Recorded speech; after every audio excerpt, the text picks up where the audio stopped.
Hey, boys and girls, how are you? Happy Monday. Hopefully you got outside this weekend. It was a super nice weekend. I know my family and we spent most of it outdoors. We purchased a new basketball net, so we enjoyed that for a lot of the weekend. Hopefully you all got outside, got some sunshine. Even today's a really nice day, so get your schoolwork done and then go outside for the rest of the day. All right. I am going to read chapter 9 of Chocolate Touch. At the end of chapter 8, John was playing in the orchestra and realized that his entire trumpet began turning to chocolate. And then he sprinted out of the auditorium where he was. So we are going to pick back up there.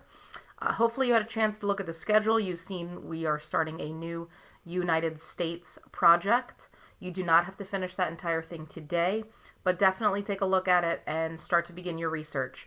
Similar to the Black History Month project that we completed in February, this will take us a couple weeks, so just take your time with it, have fun, and learn some stuff about your state, all right? So chapter 9. Oh, the shame of it, the humiliation. John wept breathlessly as he ran, shocked and frightened, indignant and angry at the world that had suddenly turned against him. Mean old things, John thought, blaming Miss Plimsoll and Mrs. Quaver for his failures, even though nothing that had happened to him had been their fault in any way. Horrible old school, he thought, even though he had liked school until that morning. Hateful Susan, he thought, even though he knew at the same time that he was really longing for her to be friendly with him again. Through the window, Mrs. Midas saw John coming up the pathway. "Hello, John, dear," she called from the living room. "You're home early today. How nice! As a reward, there'll be a piece of chocolate after supper." "I hate it," John shouted. He was crying too hard to say anything else for a moment. When she heard the sound of his voice, Mrs. Midas rushed into the hall. "Why, what's the matter, dear?" she asked, putting her arm around him. John twisted away from her grasp, ran past her, and started up the stairs to his bedroom. "Susan doesn't want me at her birthday party," he said as he went. "I know she doesn't. Well, I don't want to go to her rotten old party anyway." "I don't think you really mean that," Mrs. Midas said. "Besides," she added, and John was halted by the softness in her voice, "Mrs. Buttercup just telephoned to say she was going to drive over herself at 4 o'clock to pick you up." "She did?" John said, blinking down at his mother from the top of the stairway. "Yeah, she did," Mrs. Midas assured him. "So you'd better hurry and get yourself washed and brushed.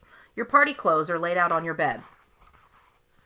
There were games on the Buttercup's lawn while it was still warm enough outside.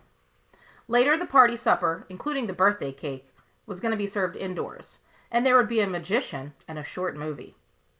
John joined in Blind Man's Buff, and Grandmother's Footsteps, and Fox and Geese, and soon he became more cheerful. He even temporarily forgot about chocolate.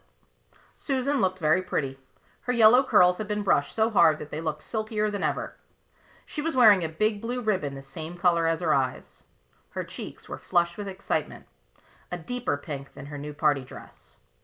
On her feet were dainty little white socks and white shoes with straps that buttoned. Between games, Susan smiled at John and said, "I'm glad you came." They seemed to be on good terms again. Then Mr. Buttercup approached, bringing a bucket of water from the garage. He set it down in the middle of the lawn without spilling a single drop.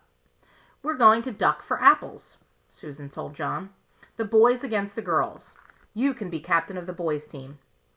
The two teams lined up for the race, Susan leading the girls and John the boys. "The idea is this," Mr. Buttercup explained.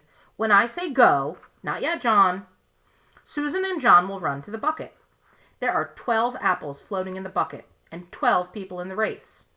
Using only their teeth, Susan and John will grab their apples and run back to their lines. As soon as they touch the hands of number 2 runners in their teams, Dinny and Duncan, Susan and John will go to the end of their lines, and Dinny and Duncan will run to the bucket to duck for apples. Do you all understand the way it's going to work? All right. 1 to get ready, 2 to get steady, and 3, 2, go!" Susan bounded ahead like a jackrabbit and had her face deep in the bucket by the time John reached her side and crouched down for his apple. He got his eye on a big red one with its stalk jutting up conveniently for him to grab. He lowered his face, opened his mouth, and lunged.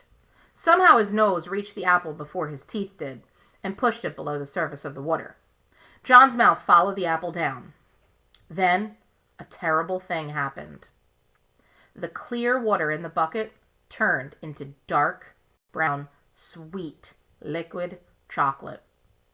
Susan and John immediately pulled their heads up, but it was too late. Their faces were drenched with chocolate syrup. "Oh!" Susan exclaimed, wiping chocolate out of her eyes. Chocolate syrup dripped down all over her delicate, pale pink dress. "Ah!" she moaned. John was in the same state. There was chocolate all over his face. There was chocolate on his white shirt front and on his gray flannel shorts. And there was chocolate in his mouth. "Glug, glug," John said. Susan was too surprised and angry to speak. For the second time that day, she turned her back on John and ran away from him. Mrs. Buttercup offered to clean John up, but he couldn't bear to stay at the party another minute. He started off at once for home. And there's the bucket with all the chocolate in there. So poor John, another embarrassing experience. All right, as always, ladies and gents, take a look on Class Dojo a little later this afternoon for a question or two to respond to. I really hope that you're enjoying Chocolate Touch. I definitely miss reading to you in person, seeing you all in person. So this is kind of the next best thing. Other than that, like I said, hopefully you have a great day, and I'll see some of you later for some math work. All right, talk to you later, guys. Bye-bye.